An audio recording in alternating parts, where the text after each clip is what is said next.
de l'actualité, l'Organisation de prévention des conflits internationaux Crisis Group a préconisé un report de la présidentielle en Côte d'Ivoire prévu le 31 octobre pour éviter des violences.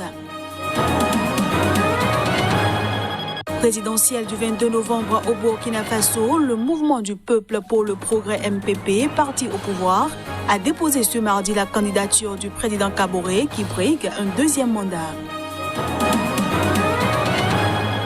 Et puis aux États-Unis, le premier débat entre le président américain Donald Trump et le candidat démocrate Joe Biden dans le cadre de la présidentielle de novembre s'est déroulé ce mardi soir dans l'État de l'Ohio.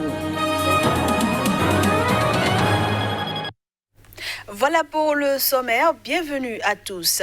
À un peu plus d'un mois de la présidentielle en Côte d'Ivoire, la Commission électorale indépendante CEI a annoncé ce mardi qu'elle avait arrêté sa liste électorale définitive le 24 septembre dernier.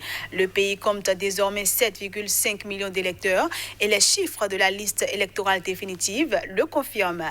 Les Ivoiriens se sont inscrits en nombre cette année. Il y a 907 000 électeurs de plus, soit près de 7,5 millions d'inscrits au total, en hausse de 13,6% par rapport à la précédente révision de la liste électorale. La prochaine étape pour la commission est la distribution des cartes d'électeurs. Cible d'un tir groupé de l'opposition, l'institution entend poursuivre sa marche vers la présidentielle du 31 octobre prochain, malgré les critiques et les ultimatums.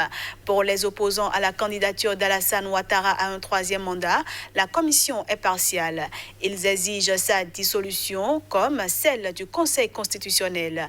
En bref, une série de revendications institutionnelles qui signifieraient un report du scrutin, ce dont le camp Ouattara ne veut pas entendre parler. On reste en Côte d'Ivoire où, dans un rapport diffusé ce mardi, l'Organisation de prévention des conflits internationaux Crisis Group a préconisé un report de l'élection présidentielle prévue le 31 octobre prochain pour établir un large dialogue. Cet éventuel report aura également pour but d'éviter des violences. Depuis l'annonce par le président Ouattara de sa candidature à un troisième mandat controversé, la situation politique est tendue en Côte d'Ivoire. Plusieurs chefs de file de l'opposition, tels que Guillaume Soro et Laurent Gbagbo, ont vu leur candidature rejetée par le Conseil constitutionnel. Face à cette situation, l'Organisation de prévention des conflits, International Crisis Group, a préconisé un report de l'élection présidentielle prévue le 31 octobre prochain. Alors que des violences préélectorales ont déjà fait une quinzaine de morts en août, un court report de l'élection offrirait une chance de sortie de la confrontation actuelle à travers un dialogue et d'apurer le contentieux qui rend improbable l'organisation d'une élection apaisée et transparente le 31 octobre, a estimé l'organisation indépendante. Elle met également en garde que la probabilité que cette élection accouche en l'état d'une crise grave est élevée. Parmi les sujets à discuter, l'ONG cite la composition de la Commission électorale indépendante, CEI, la révision du fichier électoral, les modalités de retour des exilés politiques et le sort de certains de ses partisans toujours emprisonnés. ICG invite l'opposition à faire des concessions réalistes comme un rééquilibrage de la Commission électorale indépendante plutôt qu'une dissolution pure et simple et le pouvoir à autoriser le retour en Côte d'Ivoire de Guillaume Soro et de Laurent Gbagbo, un geste capable d'apaiser le lourd climat actuel. L'organisation plaide enfin pour le transfert du pouvoir à une nouvelle génération afin de clore l'interminable crise ivoirienne alors qu'Alassane Ouattara, l'ex-président Henri Konan Bédié et Laurent Gbagbo s'opposent depuis 3 décennies. De Côte d'Ivoire. Le mouvement du peuple pour le progrès MPP, parti au pouvoir au Burkina Faso, a déposé ce mardi la candidature du président Roch Marc Christian Kaboré. Ce dernier brigue un deuxième mandat à l'élection présidentielle du 22 novembre prochain. C'est entouré du président de l'Assemblée nationale, de membres du gouvernement et du maire de Ouagadougou que Simon Compaoré, le président du mouvement du peuple pour le progrès MPP, parti au pouvoir au Burkina Faso, a annoncé que le dossier du président Kaboré a été déposé au grand complet. D'ores et déjà, nous sommes certains, au regard de la minutie dans la préparation de notre dossier, qu'il ne reste plus qu'à dérouler notre stratégie de campagne sur le terrain, a-t-il ajouté, sous les acclamations des nombreux militants présents devant le siège de la Commission électorale nationale indépendante, CENI. À 63 ans, le président sortant, Roch-Marc Christian Kaboré, élu en 2015, brigue un nouveau mandat de 5 ans. Et ce, en dépit d'un bilan miné par une situation sécuritaire dramatique du fait des attaques incessantes de groupes djihadistes. Mais son parti met en avant les réalisations en matière d'infrastructures routières, de santé et d'accès à l'eau potable lors de son premier mandat. Une dizaine de candidats, comme l'ex-premier ministre cadré Désiré Ouédraogo ou Zéphirin Diabré, le chef de file de l'opposition arrivé deuxième à la présidentielle de 2015, devraient également déposer leur candidature contre le président Kaboré. Depuis une semaine au Cameroun, les forces de l'ordre sont déployées autour de la résidence du chef de file du MRC, l'opposant Maurice Kamto. Son parti avait lancé un appel à manifester contre le régime de Paul Biya mardi dernier. Il dénonce une assignation à résidence. Les manifestations à l'appel de l'opposant avaient mobilisé un impressionnant dispositif de sécurité malgré la faible participation. Autour de la résidence de Maurice Kamto, des dizaines de policiers et gendarmes filtrent les passages jour et nuit. Pour pouvoir entrer, une demande doit être adressée aux autorités. Et pour l'instant, Maurice Kamto affirme n'avoir reçu aucune notification officielle de la justice pour expliquer la situation. Je suis assigné à résidence surveillée de fait. On peut aussi parler de séquestration. Je ne sais pas quel est mon statut à l'heure actuelle. Pour vous dire la vérité, est-ce que ma maison est devenue un nouveau lieu de détention, une sorte de prison ? Je n'en sais strictement rien, assure-t-il. Jusqu'à présent, seuls certains avocats de l'opposant ont reçu l'autorisation de le rencontrer. L'entrevue a eu lieu lundi. Qu'est-ce qu'on me reproche ? Je viens de l'apprendre par la bouche de l'un de mes avocats. On dit, mais sans plus, que je suis ou serais porteur d'un projet insurrectionnel pour renverser les institutions. Dans un communiqué publié vendredi 25 septembre, le porte-parole du gouvernement avait déjà lancé des accusations similaires. Il affirmait aussi qu'une enquête judiciaire est en cours. Selon ce communiqué, les meneurs et organisateurs des manifestations répondront de leurs actes devant la justice. Le leader du mouvement pour la renaissance du Cameroun MRC et le parti MRC lui-même font l'objet d'une attention particulière. Le président Kaïs Saïed s'est dit favorable à l'application de la peine de mort qui fait l'objet d'un moratoire depuis bientôt 3 décennies en Tunisie. C'est à la suite du meurtre d'une jeune femme qui a relancé le débat sur la peine capitale.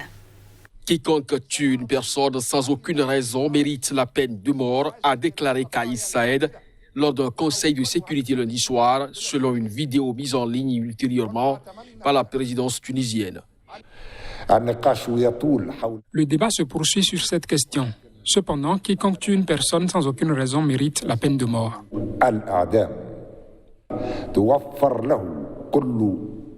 Nous lui donnerons toutes les conditions de la légitime défense, mais s'il est prouvé qu'il a tué une ou plusieurs personnes, je ne pense pas que la solution soit, comme certains le considèrent, de ne pas imposer la peine de mort.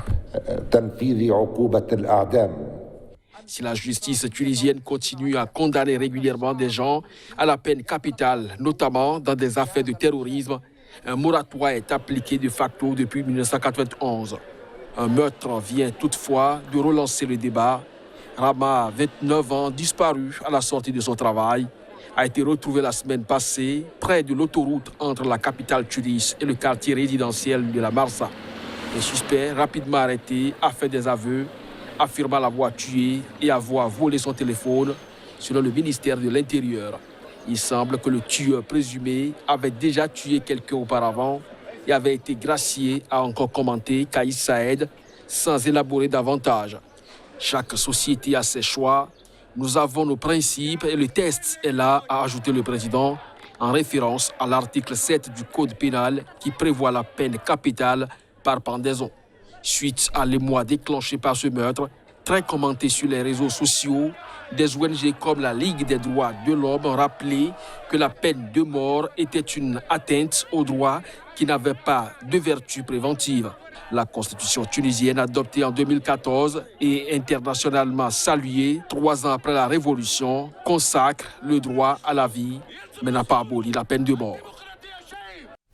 Pour finir cette édition, aux États-Unis, le premier débat entre le président américain Donald Trump et le candidat démocrate Joe Biden dans le cadre de la présidentielle de novembre prochain s'est déroulé ce mardi soir dans l'État de l'Ohio.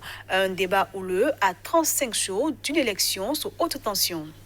Ce premier duel télévisé entre le président Donald Trump et le démocrate Joe Biden aura été l'un des plus chaotiques de l'histoire de cette messe présidentielle depuis 60 ans. Pendant que Donald Trump était attendu sur son bilan, sa gestion de la crise Covid, les nombreuses manifestations antiracistes, la situation économique, l'intégrité des élections et Joe Biden sur son projet, les deux candidats se sont lancés dans des attaques personnelles, des invectives et des railleries. Le candidat démocrate de 77 ans a traité le 45e président des États-Unis, 74 ans, de menteur puis de clown.